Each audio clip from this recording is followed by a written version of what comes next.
আজ আমাদের কিচেনে দারুণ ব্যস্ততা। এই ব্যস্ত কিচেনে আমরা এক ফাঁকে কালো জাম মিষ্টি করে ফেললাম। গুঁড়ো দুধ দিয়ে কালো জামটা করছি। 1 কাপ গুঁড়ো দুধ নিয়েছি, বেকিং পাউডার 1 টিস্পুন নিয়েছি, আর ময়দা 2.5 টিস্পুন নিয়েছি। অনেকেই ময়দা আর একটু বেশি দেন, 4 টিস্পুনের মতো। আমরা একটু কম ময়দা দিলাম, 2.5 টিস্পুন। গুঁড়ো দুধের সাথে শুকনো উপকরণগুলো খুব ভালোভাবে মিশিয়ে নেব। খুবই সহজ আর কম সময়ে এই মিষ্টিটা বানানো শিখেছিলাম আমার ছোট ভাইয়ের বউয়ের কাছে। সে দারুণ মিষ্টি বানায়। এই কাপটা আমরা এখানে ব্যবহার করেছি, সেটা মেজারমেন্ট কাপের 1 কাপের সমান। আমরা 3/4 কাপ লিকুইড দুধ নিয়েছি রুম টেম্পারেচারে রাখা। এখন আমরা আস্তে আস্তে লিকুইড মিল্কটা এখানে অ্যাড করতে থাকবো। তার আগে আমরা 2 টিস্পুন ঘি দিয়ে নিলাম। ঘিটা খুব ভালোভাবে মিশিয়ে নিচ্ছি হাতের মধ্যে। পুরো প্রসেসটা কমপ্লিট করতে প্রায় 30 থেকে 35 মিনিট লাগবে। ঘরে লিকুইড দুধ না থাকলে গুঁড়ো দুধ গুলিয়ে নিতে পারেন। আমরা লিকুইড দুধটা একটু একটু করে দিতে থাকবো আর মাখিয়ে নিতে থাকবো, পুরোটা একবারেই দেব না।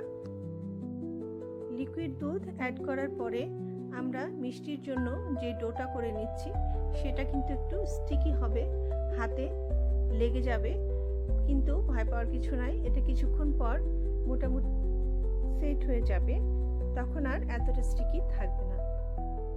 মিষ্টির ডোটা আমরা একটু হাতে ঘি লাগিয়ে যে শেপে রাখতে চাই সেই শেপ করব। মিষ্টি শেপ দেওয়া হয়ে গিয়েছে, এখন ভাজার পালা। একটা বড় কড়াই হিট করে নিয়ে আমরা পর্যাপ্ত পরিমাণে তেল দেব, আর ভাজবার সময় ফ্লেমটাকে কিন্তু লোতে রাখতে হবে, যাতে মিষ্টিগুলো এপিট ওপিট খুব ভালোভাবে ভাজা হয়। একটু ধীরে ধীরে সময় নিয়ে ভাজতে হবে।